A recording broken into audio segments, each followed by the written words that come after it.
Hi. Good afternoon, ladies and gentlemen. Thank you for coming in this afternoon to our friends in the media and especially to our international media who are here also. There are two things that we wanted to update the people of Manila. This we address our people with regard to two incidents happened recently in the city. One is the shooting incident transpired on August 16, about 1:30 p.m. along Gonzalo Street, Barangay 739, Malate.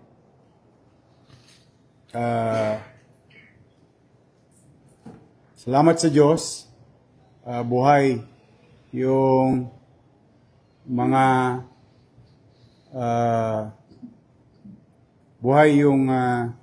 biktima, and through the effort of the Manila Police District, backtracking and investigation,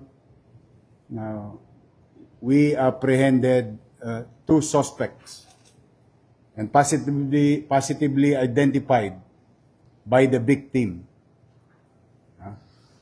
Nandito. Dalawa. Ito nga kayo. Koreano. Ito yung bumaril sa no? Sa Gonzalo.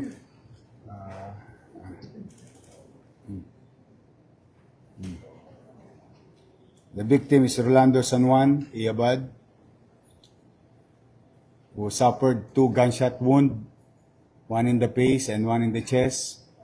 But I'm grateful that he survived the shooting. After 2 days of relentless investigation and painstaking follow-up by the Manila Police District, it resulted to arrest of Edwin Diaz David.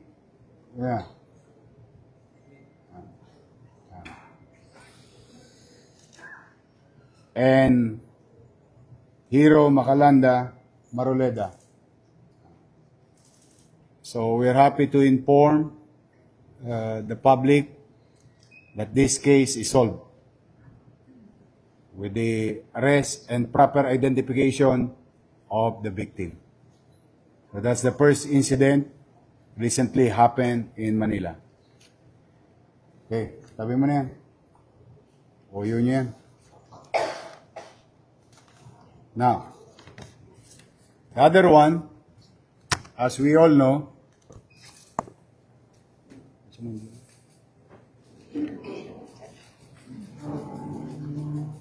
there was an incident in the city of Manila last August 15, about 10:40 p.m., involving foreigners, victims. 2 Japanese nationals were fatally shot at the time by an identified suspect along Malbar, fronting Sheraton Hotel, Malate, Manila. Initial reports and CCTV footages confirmed that the victims were targeted upon exiting a taxi. Now, as we have promised the people of Manila and those who are traversing and visiting the city, we may not, mapigilan yung gawain ng mga pusakal sa akto, pamisa-misan na aktuhan namin. But we make sure that justice will be served, and we are certain, as our commitment to the people of Manila, kapag ginawa nyo sa Maynila, hahanapin namin kayo kahit nasaan kayo.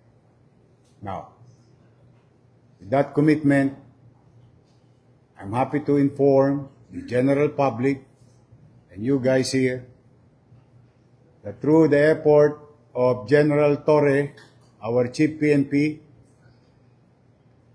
the Regional Director of PNP in Region 3, and the Regional Director of the National Capital Region, and the Manila Police District effort combined, I would like to inform you, out of 3 possible initial suspect, we have apprehended 2 of the major participants in the crime. Here is Abel Manabat Inuki.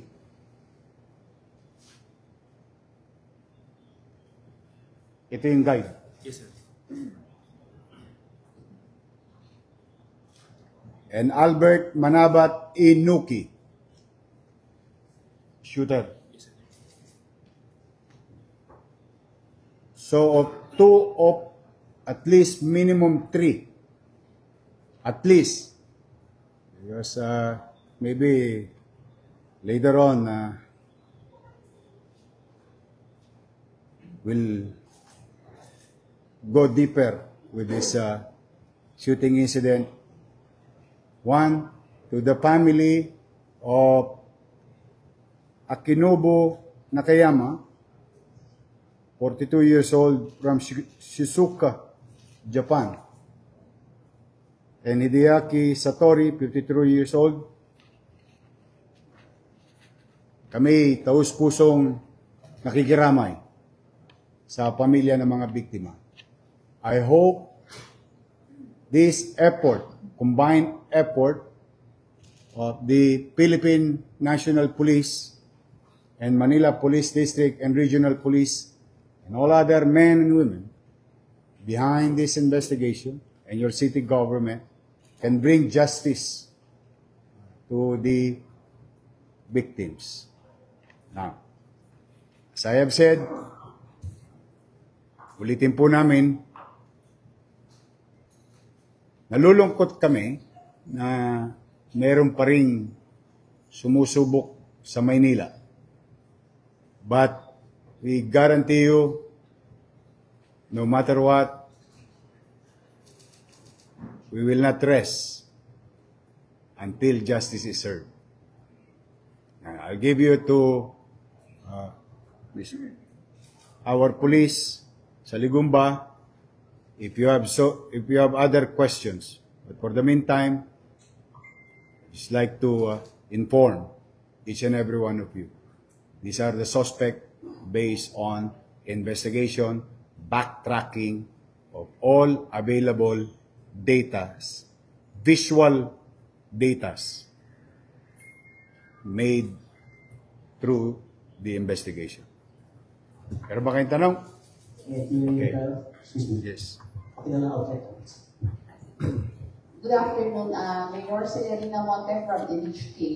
Could you consider this as an isolated case? Because right now, I learned that there are some Japanese tourists or even, I don't know, investors who were supposed to come here in the Philippines, but because of this incident, they already suspended or canceled their trips.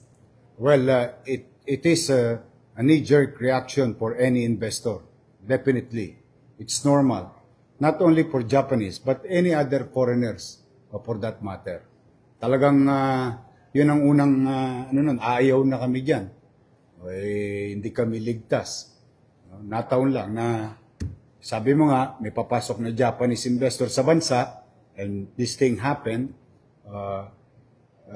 This can happen also in other parts of the country. But one thing is for sure, as our commitment to the people of Manila and those visiting the city, sabi ko nga, di ba, if I may use again my own words, tatalupang ko buong Pilipinas, makuha lang yung mga suspect. And that is our dedication through the effort of PNP and MPD. Nakakalungkot, but yes, it may be isolated incident because sa tagal-tagal na ng panahon naman walang nangyayaring ganito. But this also can happen to other countries. This may happen. But one thing is for sure, justice will be served. How far are we from getting the third suspect?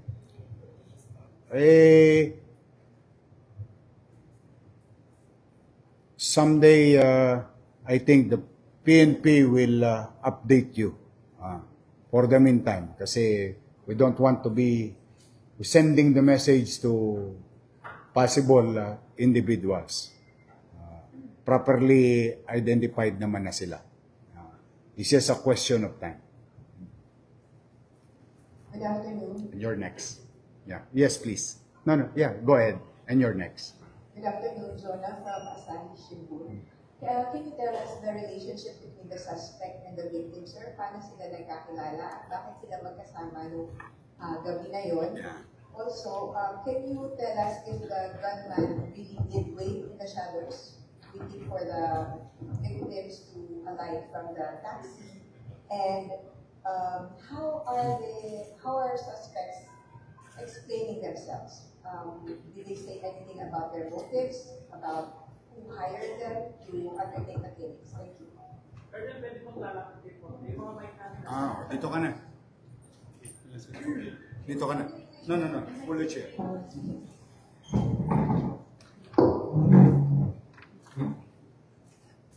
Good afternoon, everyone.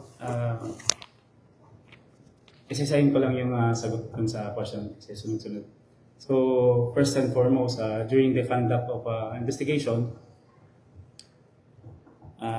on August 15, 2025, at dawn, no?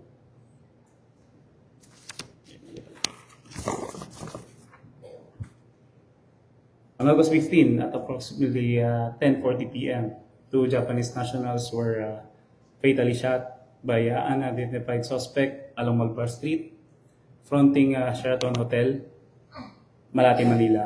Initial reports and CCTV footage were confirmed that the victims were targeted upon exiting a taxi and were shot at close range. The suspect fled with the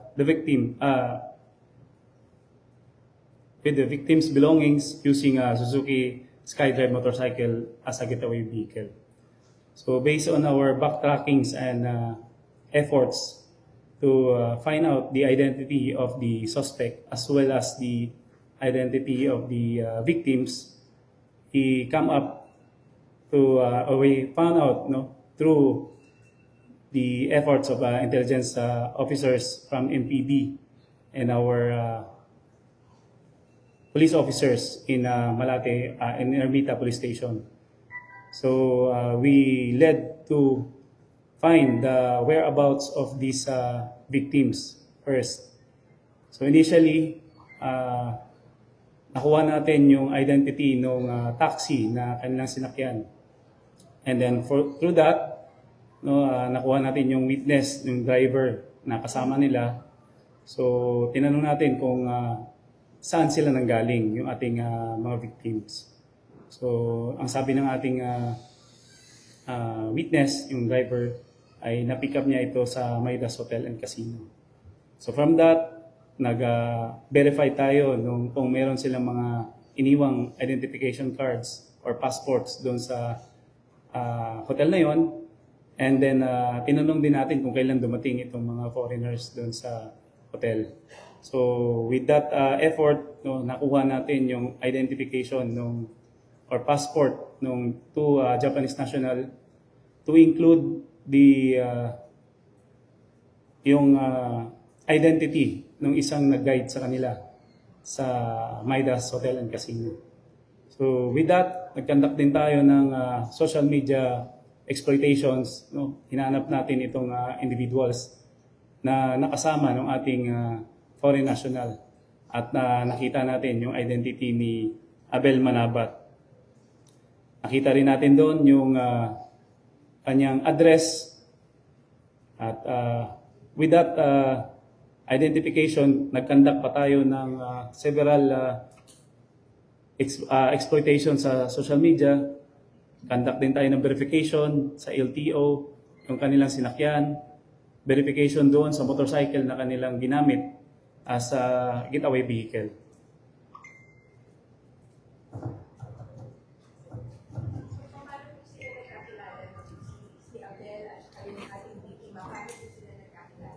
Based doon sa ating debriefing sa ating number one suspect, si Abel Manabat, he told us that yung isa sa mga nag-utos ay kaibigan niya. Dati niya nang pinagmamaneho. And then from that, nag-offer itong nag-utos, yung ating mastermind, ng sum of 9 million pesos para patayin itong ating mga victim.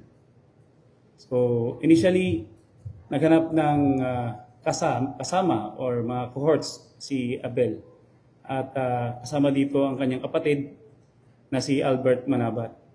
And isa pang unidentified person yung kumuha sa mga belongings na ating foreign national.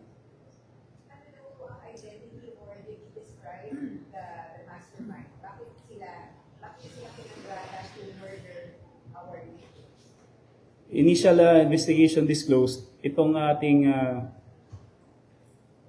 Japanese nationals ay papunta dito sa Pilipinas. And then yung contact nitong ating suspect ay nasa Japan also. Yes, in-instruct niya na may parating dyan na dalawang Japanese nationals, sunduin mo. And then you plan out for the execution of these two Japanese nationals. How did Abel further describe the mastermind? Was he involved? Ongoing pa po yung ating investigation, sir, ma'am. Hope you understand na hindi muna natin i-disclose yung information at marami pa po tayong hinahanap na informations para sa identity nitong mastermind. Bakit si Abel yung pinili ng ating mastermind to undertake this operation? May ginawa na po ba siyang trabaho for the mastermind before at may criminal involvement po ba si Abel apart from this operation? He was described as a tour guide. Initially, ma'am, we described him as a tour guide kasi wala pa po tayong identity sa kanya. Initial investigation natin through witnesses, ang sinasabi lang natin mga witnesses ay mayroong isang Filipino na nagdala sa dalawang Japanese national.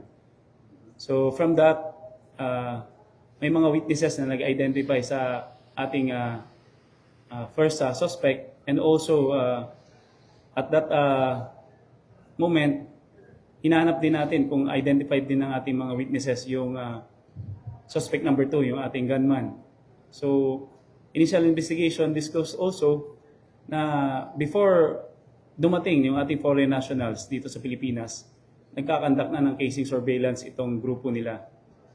At hinahanap na nila yung mga spot na pwede nilang gawin yung assassination doon sa 2 Japanese national. So, based on CCTVs na nag-gather natin, forward tracking and back tracking, nakikita natin sila sa area ng Malate, Ermita, and going to Taft. Paikot-ikot naglalakad at tinitingnan nila yung mga CCTV, pwede silang mahagip. Yes, ma'am. Yes, please. Joanna Bayaran po from GG Press. Sir, mga follow-up questions lang po. What are the victims doing in Manila and when did they arrive in the Philippines? They arrived on August 15, 2025, around initially, so sa ating pagtatanong dito sa ating suspect, 14 dumating na sila dito noong August. So nagstay sila sa Okada. Siguro naglaro sila doon ng casino. Kasi basically yung information na nakuha natin, lagi ito naglalaro ng casino. So every month or every 2 months, pupunta sila dito sa Pilipinas para maglaro lang ng casino. So they're regular visitors? Yes, regular visitors sila. Why would they be targeted? Is this incident part of series of organized crime syndicate that's working? Ongoing pa po yung ating investigations, kakandak pa tayo, nagagather pa tayo ng mga informations and evidences kung bakit or involved ba sila sa organized crime or hindi. Last question for me na lang po, no, kasi may mga iba po. 9 million each 9 million for the group. For the group. Yes. So, yung dalawang Pesos. hit na po. Yes, Yung ma'am. dalawang Yes, ma'am. hits. Yes, ma'am. Good afternoon. I'm Ellen Cruz of Tokyo Shimbun. Tatanong ko, una kong tanong, a clarification, sir, sa nauna your earlier statement. So, the suspect is a Japanese in Japan who contracted someone here to facilitate the killing. Is that right? We are still having further investigation dito sa incident na ito. So, parang ganun, sir, na the mastermind is not really in the Philippines, tama ba? Nag-iimbestiga po ito, ma'am. I will not divulge first yung mga details ng ating mastermind. Sir, my second question is are the families of the 2 victims already here in Manila? Most probably, ma'am, nandito na kasi nakapag-claim na tayo ng death certificate. At nakapag-coordinate naman po tayo sa Japanese Embassy regarding this matter. Pero hindi pa po sila pumunta sa NTV. Wala pa po, ma'am. Thank you.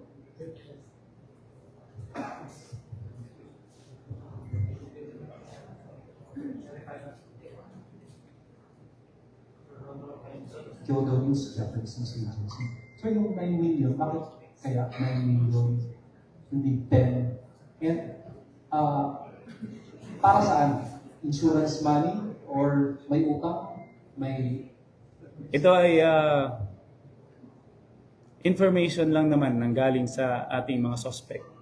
So, hindi natin na itanong kung bakit 9 million. Pero siguro, yun lang afford ng ating mastermind. For the execution of the plan.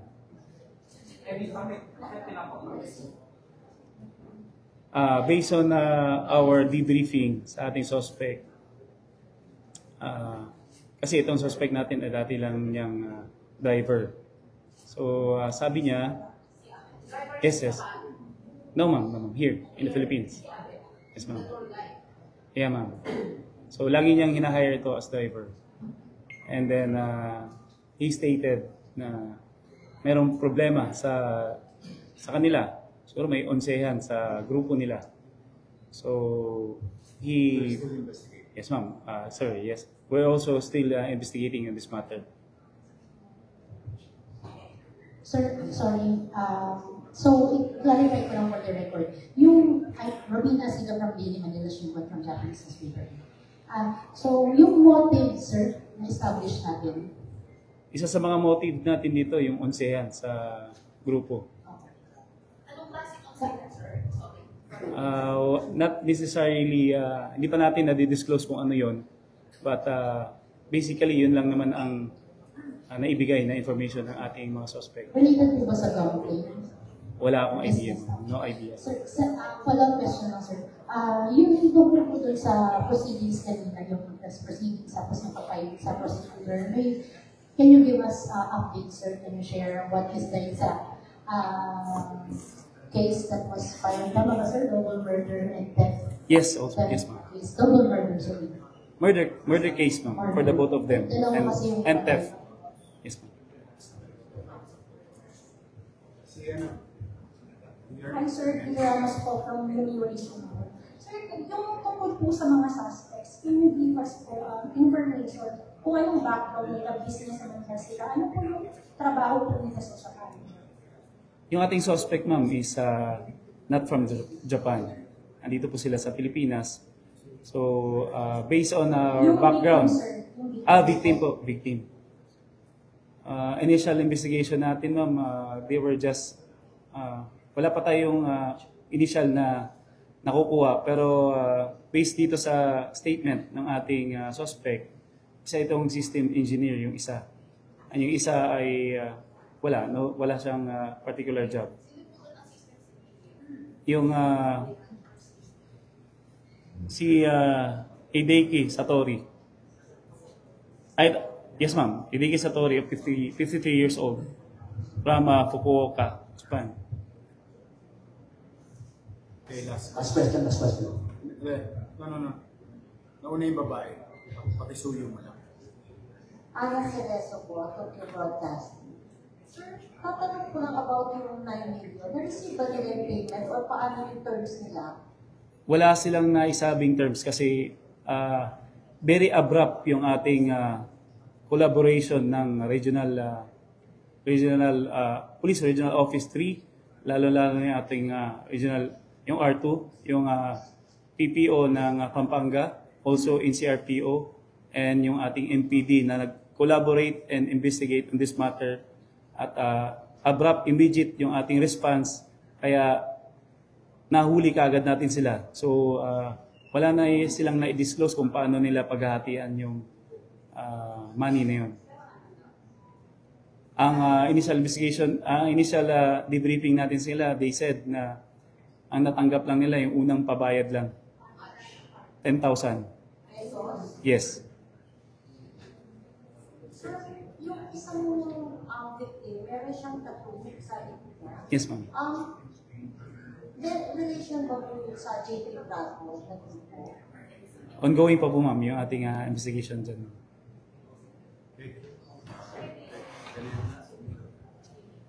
Last question daw yung Okay. Again, ladies and gentlemen, as we have promised, we cannot go further in telling stories and sounding the next move of the Philippine National Police.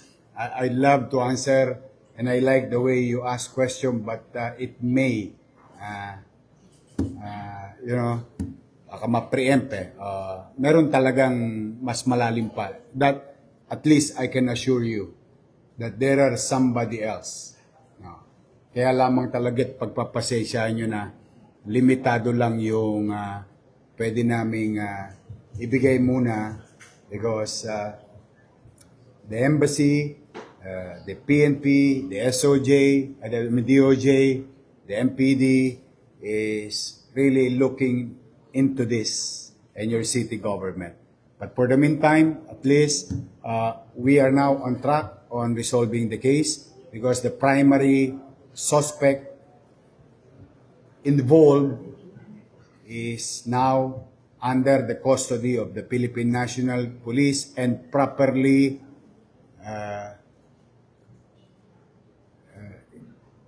submitted to the prosecution office. So, magpa-follow up to. Ayun naman, talagang hindi lang namin may kwento sa inyo yung iba ninyong ninanais na impormasyon. I hope you don't mind. You were about to, sige nga, sige. Your Medicine Sarato po, Radyo Pilipinas. Sure.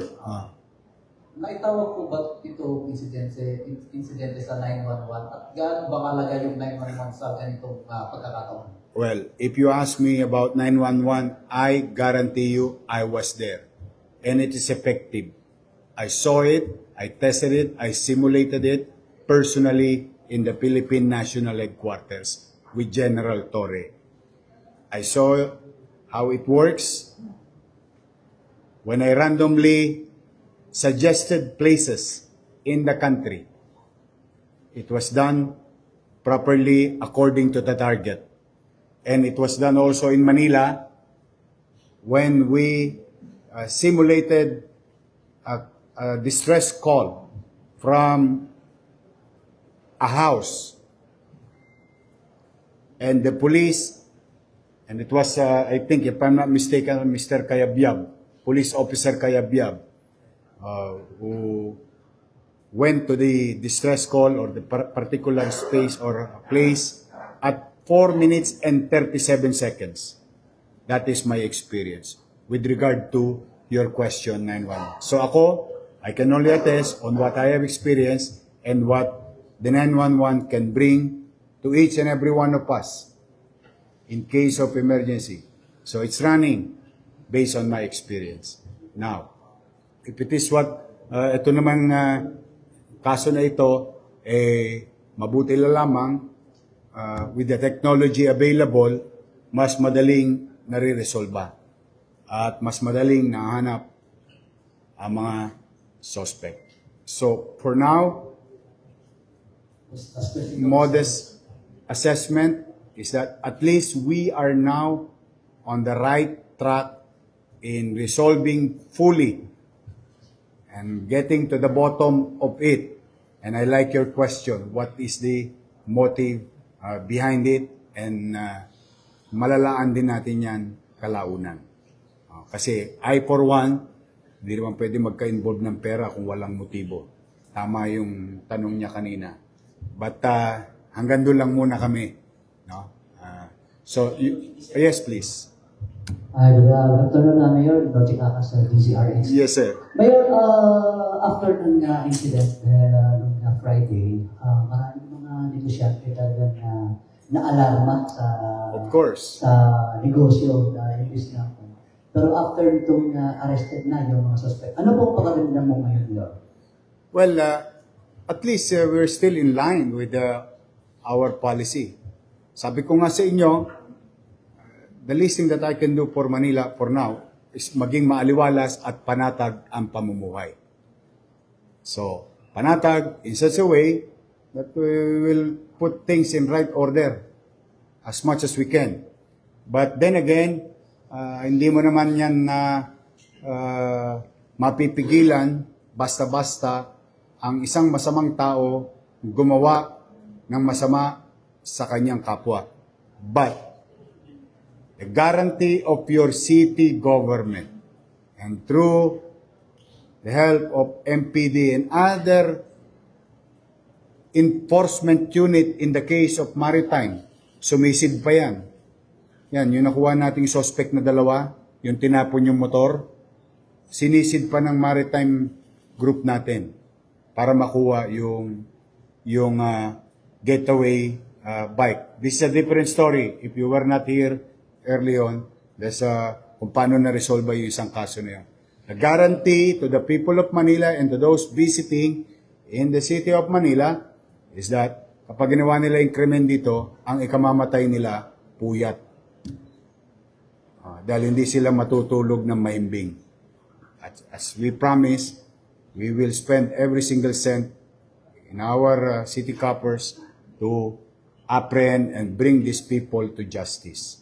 And I think, for the meantime, our modest assessment, the PNP is on the right track in resolving this case or this matter or this incident. And I hope, someday, somehow, walang mangyaring ganito sa Pilipinas. Yes, I agree. They may have a very different impression of the country or the city or any place in the world for that matter. But we'll make sure that there is government in Manila and in the country. Okay? Thank you sa inyo. Thank you. Okay. Thank you.